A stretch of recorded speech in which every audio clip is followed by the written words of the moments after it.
L'enseignement du Seigneur sur la prière, partie 2.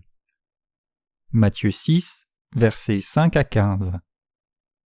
Lorsque vous priez, ne soyez pas comme les hypocrites qui aiment à prier debout dans les synagogues et au coin des rues pour être vus des hommes. Je vous le dis en vérité, ils reçoivent leur récompense. Mais quand tu pries, entre dans ta chambre, ferme ta porte, et prie ton Père qui est là dans le lieu secret. Et ton Père qui voit dans le secret te le rendra. En priant, ne multipliez pas de vaines paroles comme les païens, qui s'imaginent qu'à force de paroles ils seront exaucés. Ne leur ressemblez pas, car votre Père sait de quoi vous avez besoin, avant que vous le lui demandiez. Voici donc comment vous devez prier. Notre Père qui es aux cieux, que ton nom soit sanctifié, que ton règne vienne, que ta volonté soit faite sur la terre comme au ciel. Donne-nous aujourd'hui notre pain quotidien. Pardonne-nous nos offenses, comme nous aussi nous pardonnons à ceux qui nous ont offensés. Ne nous induis pas en tentation, mais délivre-nous du malin. Car c'est à toi qu'appartiennent dans tous les siècles le règne, la puissance et la gloire. Amen. Si vous pardonnez aux hommes leurs offenses, votre Père céleste vous pardonnera aussi. Mais si vous ne pardonnez pas aux hommes, votre Père ne vous pardonnera pas non plus vos offenses.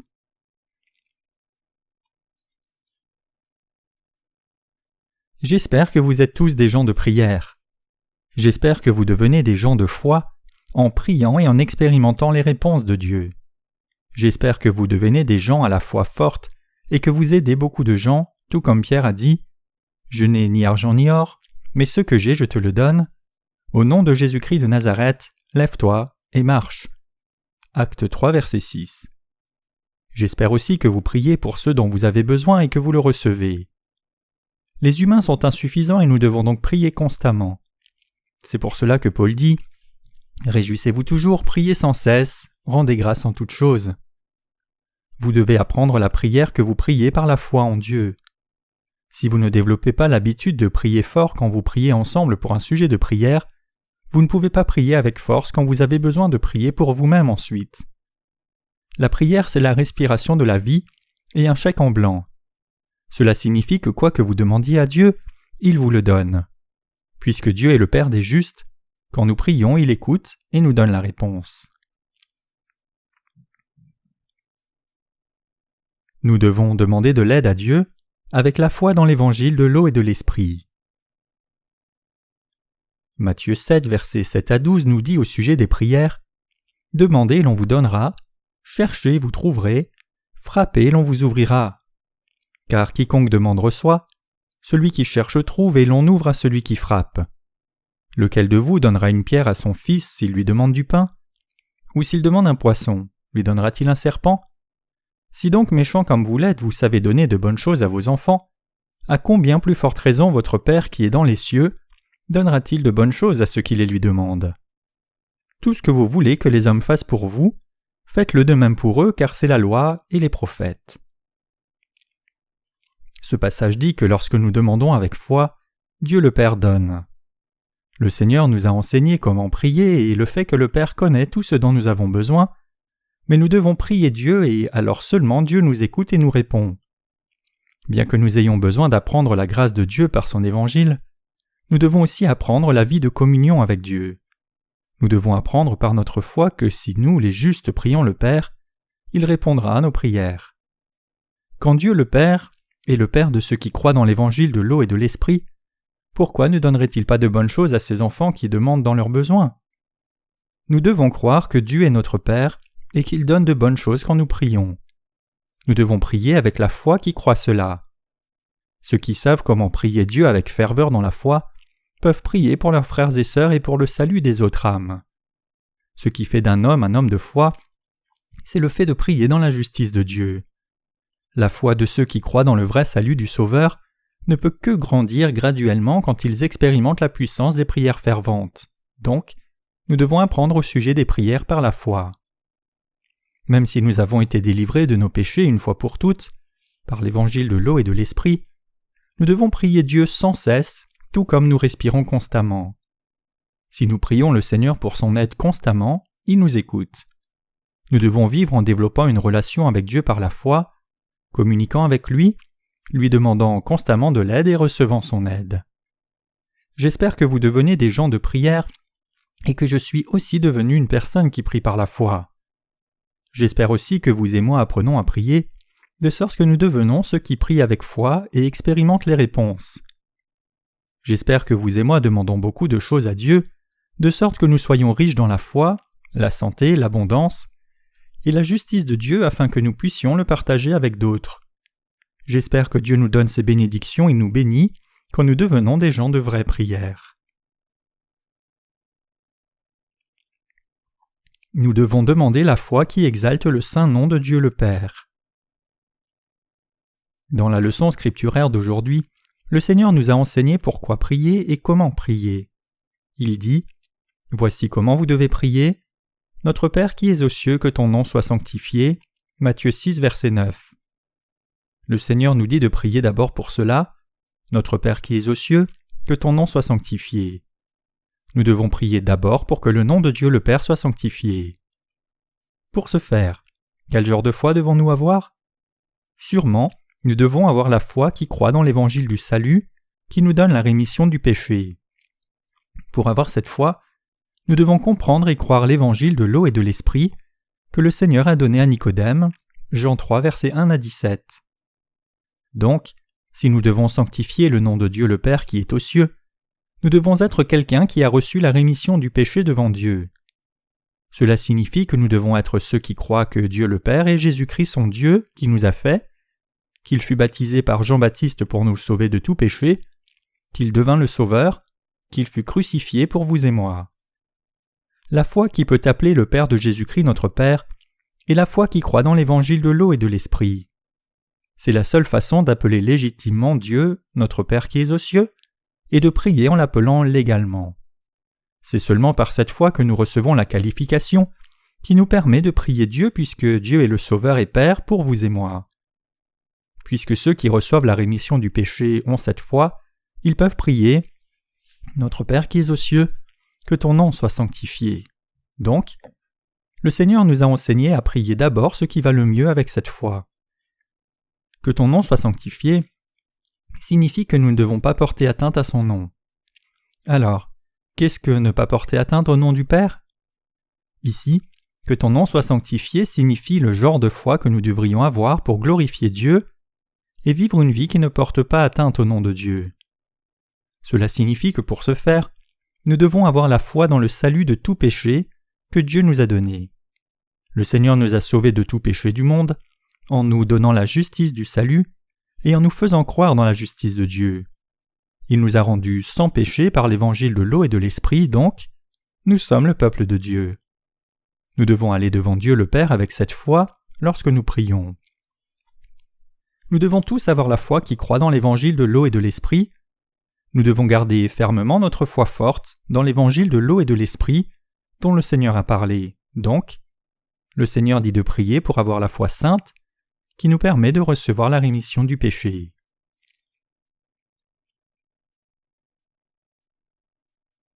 Nous devons croire que quiconque dans le monde acceptera l'évangile de l'eau et de l'esprit, en sorte que le royaume de Dieu soit établi rapidement sur la terre. Deuxièmement, il dit « Que ton règne vienne, que ta volonté soit faite sur la terre comme au ciel. » Cela signifie que tous les humains doivent devenir le peuple de Dieu pour que le royaume de Dieu vienne.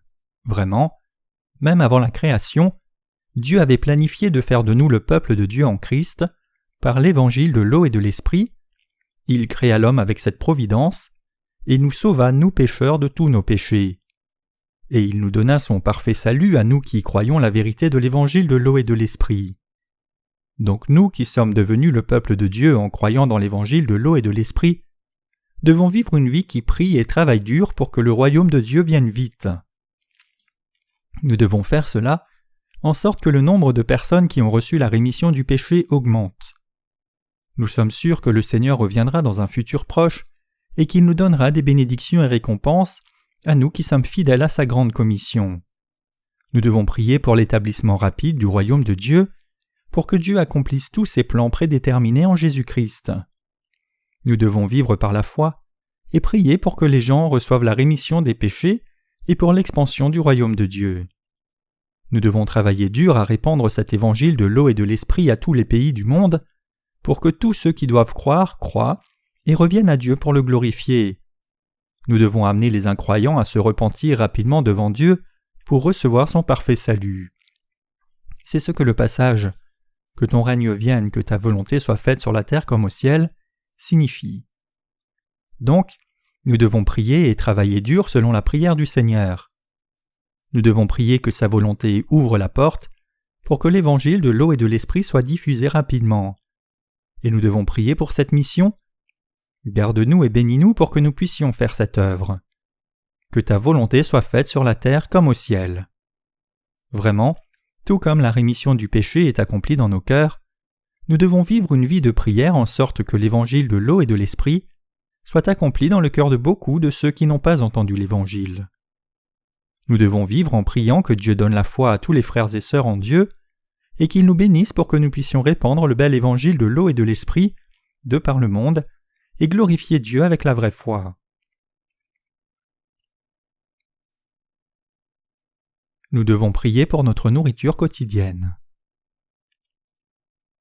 Troisièmement, le Seigneur nous dit de prier pour notre nourriture quotidienne.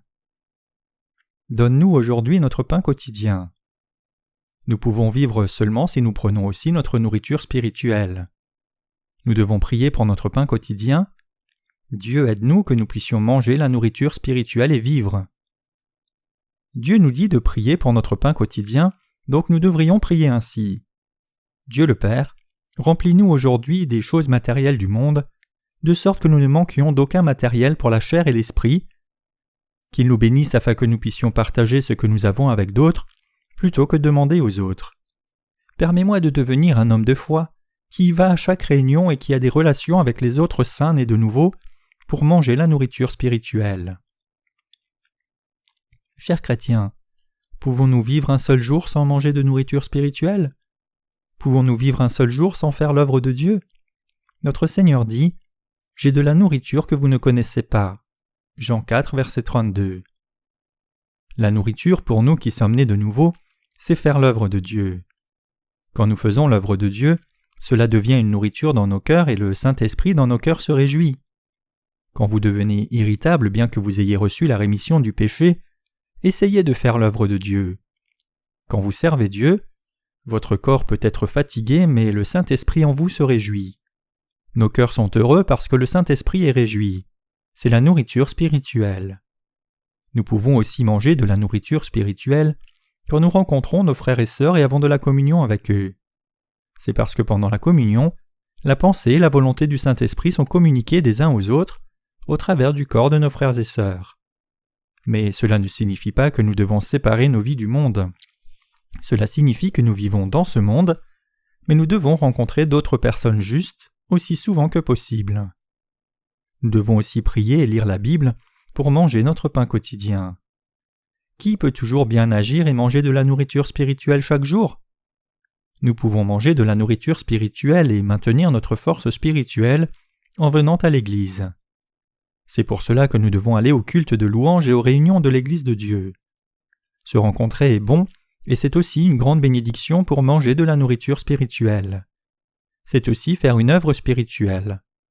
Psaume 133, verset 1 dit « Voici qu'il est bon, qu'il est agréable pour des frères de demeurer ensemble. » Toutes les rencontres et les cultes de l'Église ne sont pas planifiés sans signification, mais sont organisés systématiquement, de sorte que nous puissions manger ensemble le pain quotidien qu'il est difficile de manger seul. Donc, en venant à cette réunion, nous pouvons manger beaucoup de nourriture.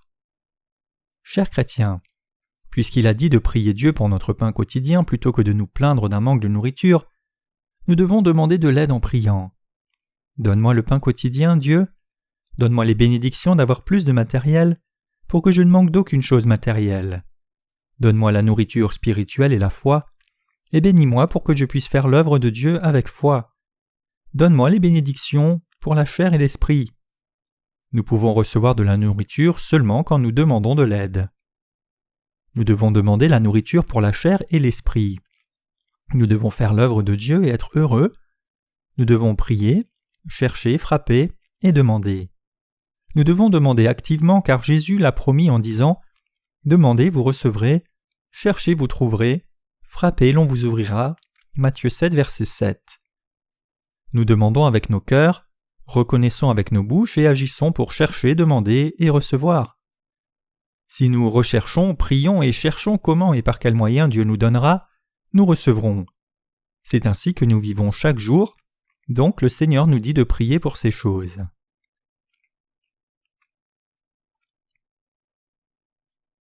Nous devons nous pardonner les uns les autres comme les enfants de Dieu le Père. La 4e partie de la prière, c'est « Pardonne-nous nos offenses comme nous pardonnons aussi à ceux qui nous ont offensés. Ne nous induis pas en tentation, mais délivre-nous du malin. » Cela signifie que puisque Dieu pardonna tous nos péchés, il ne devrait pas y en avoir en nous, et alors que nous sommes nés de nouveau, nous ne pouvons pas ne pas pardonner. S'il y a une pensée méchante charnelle dans nos cœurs qui ne peut pardonner les autres, nous devrions prier « Dieu, garde-moi et délivre-moi du malin, pour que je ne tombe pas dans le mal, et donne-moi le cœur et la foi qui pardonnent. » Cela signifie que lorsque nous n'avons pas la force de suivre la volonté de Dieu, nous devrions demander à Dieu de l'aide et vivre par l'aide de Dieu. En plus, il n'y a personne dont la vie de foi soit parfaite au départ. Quand vous regardez à vous-même, voyez-vous vos faiblesses? Oui. Avons-nous plus de mauvais actes que d'actes justes? Oui. Chers chrétiens, ne soyez pas découragés. Si nous faisons des erreurs, avons des limites, et avons mauvaise conscience, mais n'avons pas la force de faire mieux, que faisons-nous alors? Nous revenons à Dieu. Dieu le Père, fais de moi quelqu'un qui bénisse, une personne de foi, une personne de joie. Donne-moi la foi. Ne devrions-nous pas demander de l'aide à Dieu ainsi? N'est-ce pas vrai? C'est tout ce que nous avons à faire. Quand nous demandons l'aide de Dieu, est-ce qu'il nous aide ou non? Il le fait. Quand il le fait, devenons-nous des gens de foi ou non? Oui. Donc, j'espère que vous devenez des gens de foi qui cherchent à vivre avec la foi plutôt que des gens qui regardent au passé, découragés, qui ont des remords pour le présent et qui abandonnent le futur. Le passé est le passé et le présent est présent. Le passé n'est pas si important comme le dit la chanson « Ne me questionne pas sur le passé ». Dieu est puissant, et il aime les gens qui lui demandent beaucoup. Il est offensé quand nous ne demandons pas. Quand nous demandons à Dieu ce dont nous avons besoin, il se réjouit et pense « Tu sais que je suis puissant et tu sais que ton Père est riche, c'est correct. » Nous devrions demander de bonnes choses plutôt que de dire « Je peux le faire moi-même » parce qu'alors la dignité du Père est perdue. Dieu qui nous sauva aime beaucoup que nous lui demandions des choses. Demandez-lui de donner, donner et donner. Nous devrions demander chaque jour « Donne-nous notre pain quotidien » et lui demander de nous donner des bénédictions à chaque fois que nous ouvrons la bouche. Si c'était un Père biologique, il en aurait assez que nous demandions quelque chose tous les jours, mais notre Père spirituel n'est pas comme cela. Il se réjouit que nous lui demandions de nous donner ce dont nous avons besoin pour travailler pour l'évangile de l'eau et de l'esprit chaque jour. Si votre Père biologique vous l'a donné hier et que vous demandez encore aujourd'hui, il va s'énerver parce que le Fils biologique ne peut même plus demander, et alors il a peur. Nous examinons l'humeur de notre Père et Mère et pensons « Oh, si je demande aujourd'hui, ça n'ira pas », et s'il a l'air de bonne humeur, alors nous allons vers lui et nous recevons quelque chose. Cependant, notre Père spirituel n'est pas comme cela.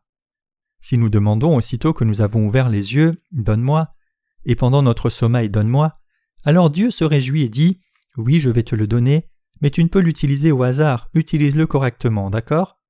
Et il nous le donne, c'est la réalité.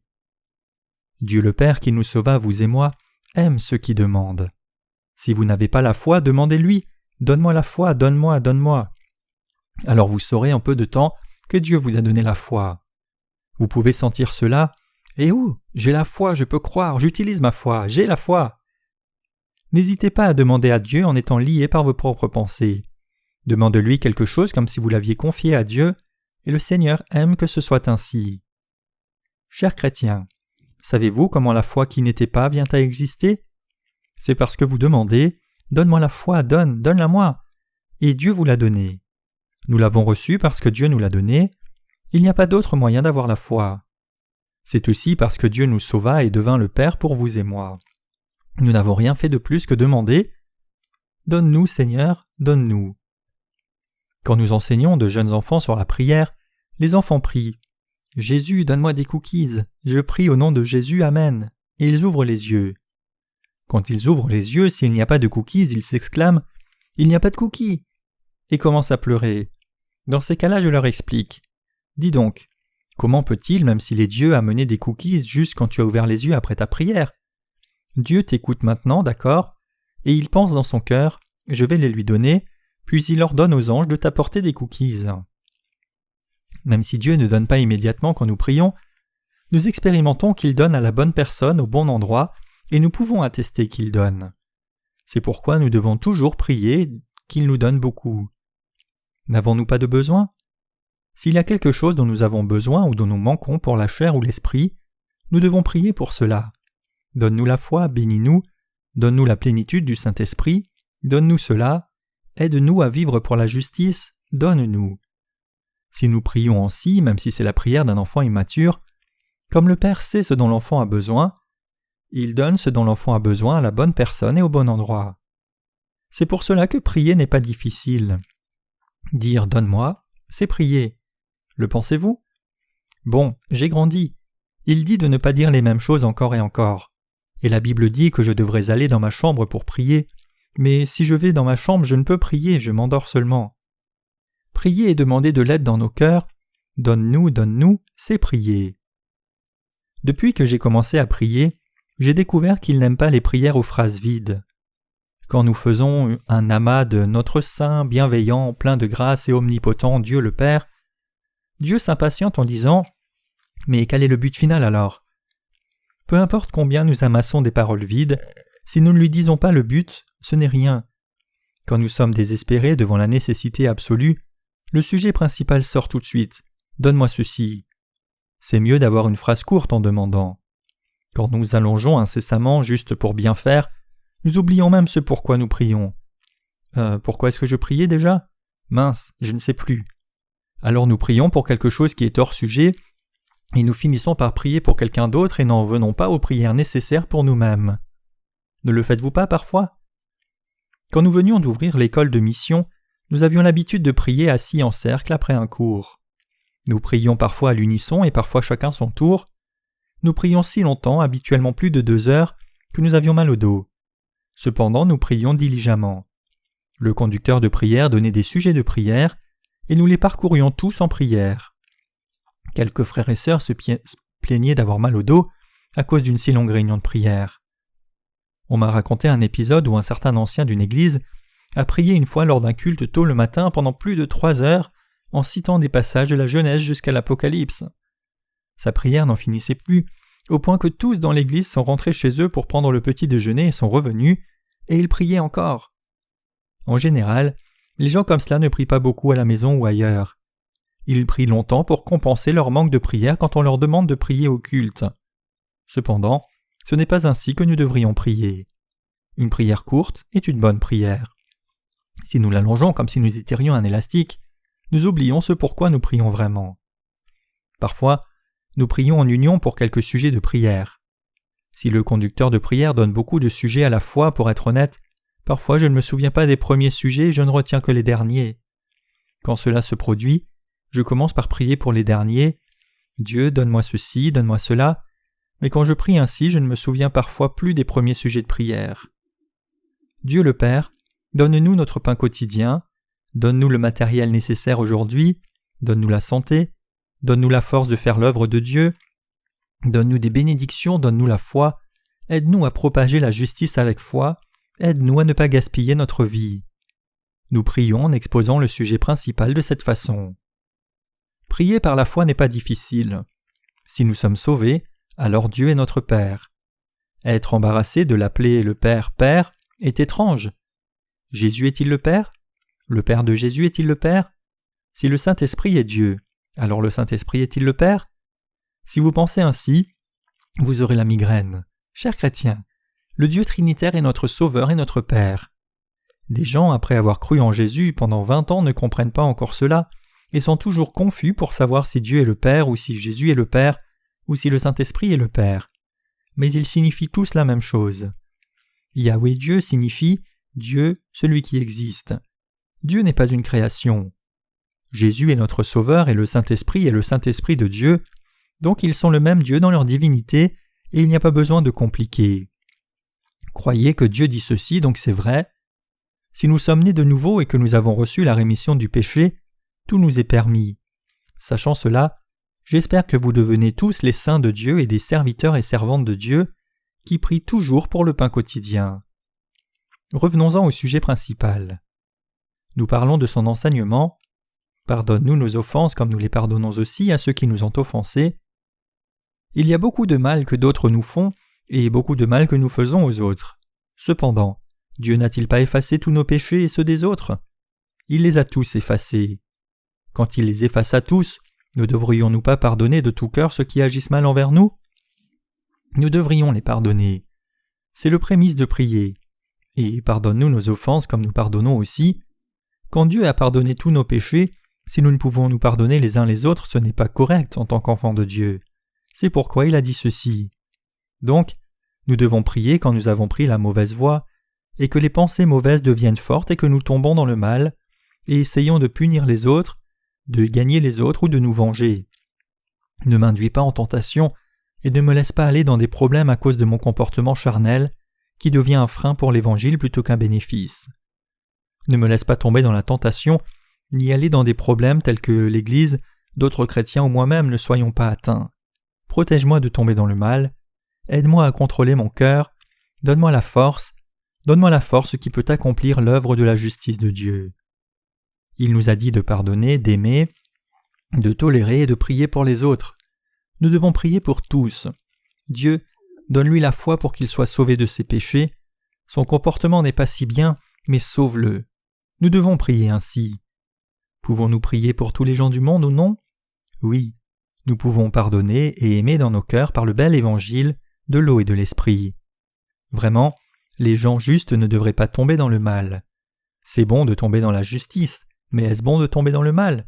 Devrions-nous être ivres, perturbés, frapper les gens? Non. Si vous avez ce genre d'énergie, utilisez-la pour l'œuvre de Dieu. Nous devrions utiliser l'énergie pour faire l'œuvre de Dieu et travailler diligemment pour la volonté du Seigneur plutôt que de nous battre. C'est pour cela que Dieu nous dit de prier pour ces choses, afin que nous ne tombions pas dans le mal. Nous ne devrions pas y tomber. Il y a beaucoup de gens extravertis dans ce monde. Quand nous passons près d'eux, s'ils n'ont pas l'air de pouvoir nous être bénéfiques, il est sage de nous séparer de ces gens et de les éviter. Pourquoi Dieu a-t-il ajouté ce verset à la fin de la prière du Seigneur? Si vous pardonnez aux hommes leurs offenses, votre Père céleste vous pardonnera aussi. Mais si vous ne pardonnez pas aux hommes, votre Père ne vous pardonnera pas non plus vos offenses. Cela signifie qu'un juste doit vivre comme juste par la foi. Si nous avons reçu la rémission de tous nos péchés devant Dieu, nous devons aussi pardonner nos frères et sœurs, tout comme ceux qui ne sont pas nés de nouveau. Si nous n'avons pas un cœur qui pardonne, nous devons demander de l'aide. Dieu le Père, donne-moi un cœur qui pardonne. Pour nous commander de vivre ainsi, Dieu a ajouté cet enseignement à la fin. Est-il difficile de prier ou non? Ce n'est pas difficile. L'essence de la prière, c'est la foi que Dieu est mon Dieu, mon Sauveur et mon Père. Il nous créa et nous sauva de tous nos péchés. Ainsi, nous qui sommes nés de nouveau, sommes son peuple, sa maison, ses enfants, si bien qu'il est naturel que nous l'appelions Père. En plus, il est juste de le remercier de ce que nous sommes son peuple. Nous devons prier pour ne pas tomber dans le mal et la tentation ni faire de faux pas. Jésus nous enseigne à prier d'abord. Cherchez d'abord le royaume de Dieu et sa justice, et toutes choses vous seront données en plus. Y a-t-il quelque chose dont vous avez besoin? Alors priez et vivez pour le royaume de Dieu. Votre Père vous donnera tout. C'est la promesse de Dieu. Alors nous devons croire cela, chercher l'œuvre de Dieu d'abord, même si nous avons des limites, essayer de vivre par la volonté de Dieu et demander de l'aide à Dieu. Nous devrions toujours avoir le désir de grandir en esprit et d'être fidèles aux œuvres de Dieu en recevant sa grâce et son aide, malgré nos limites. Comprenez-vous? Oui. Croyez-vous? Oui. Quand nous prions tous ensemble, nous devons prier attentivement à voix haute. Quand vous le faites, vos pensées sont disposées de sorte que vous développez la foi en disant « J'ai prié ainsi et je crois ainsi ». Et quand Dieu répond, nous savons que la réponse vient de Dieu parce que j'ai prié ainsi et notre foi grandit. C'est pourquoi il est bon de prier nettement avec nos bouches. En plus, quand nous prions, il est possible de prier encore et encore, mais nous ne devrions pas prier formellement. Parfois le cœur dit ainsi, mais des choses sortent de nos bouches. Quand cela arrive, nous devons corriger nos paroles. Dieu voit, sait et agit dans nos cœurs, mais il est important de confesser correctement de nos bouches aussi. La Bible dit « C'est en croyant donc du cœur que l'on parvient à la justice, et c'est en confessant de la bouche que l'on parvient au salut. » Et le Seigneur dit « Ce que vous voulez que l'on vous fasse, faites-le aussi, car c'est la loi et les prophètes. » Matthieu 7, verset 12. Si nous voulons vraiment recevoir quelque chose, nous devons prier. Si nous voulons avoir la foi devant Dieu, vivre par la foi, vivre justement, avoir la vie en abondance pour la chair et l'esprit, nous devons souvent demander beaucoup de choses. Vivons ce genre de foi. Vivons cette foi et accueillons le Seigneur quand il reviendra. C'est ma foi et ma prière devant Dieu, et je crois qu'il en sera ainsi. Pendant que nous nous consacrons à répandre le vrai évangile de par le monde par le ministère de la littérature, un montant énorme d'argent est nécessaire. Comme pour les finances qui sont nécessaires pour la publication, je crois que Dieu s'en occupe pour nous. Dieu est subvenu à tous nos besoins jusqu'ici et nous soutiendra financièrement. Nous avons pu faire son œuvre, et il y a d'innombrables partenaires suscités parmi ceux qui sont nés de nouveau par notre littérature chrétienne. Mais le diable le sait aussi, et il essaye de freiner notre ministère. J'ai peur que le diable ne frappe cette œuvre et ne nous donne des problèmes, donc nous ne pouvons que prier Dieu pour son aide et sa protection. Quand nous publions des livres, nous travaillons avec ceux qui sont nés de nouveau dans la plupart des cas, mais parfois, nous travaillons inévitablement avec ceux qui ne le sont pas.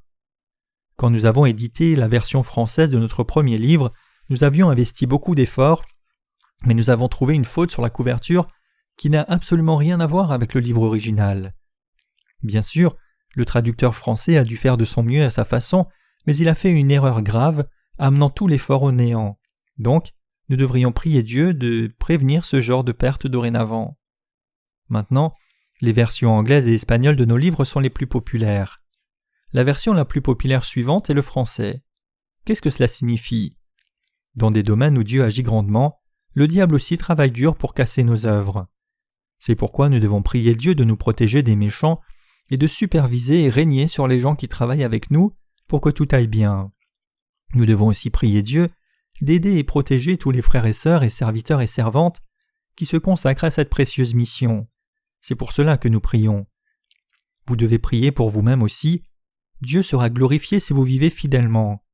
Vous avez aussi besoin d'avoir une vie de foi juste si d'autres doivent être sauvés par vous, et c'est le seul moyen par lequel vous serez bénis dans votre chair et esprit. C'est pour cela que nous prions. Nous devons connaître la nécessité des prières et vivre en priant par la foi. Vivons en demandant à Dieu par des prières de foi qui croient toujours en lui. Nous devons vivre en priant que Dieu bénisse tous les serviteurs et servantes et le peuple de Dieu partout où nous œuvrons pour l'Évangile, et qu'il bénisse et pourvoie à toutes sortes, afin que l'annonce de cet Évangile de l'eau et de l'Esprit se fasse puissamment.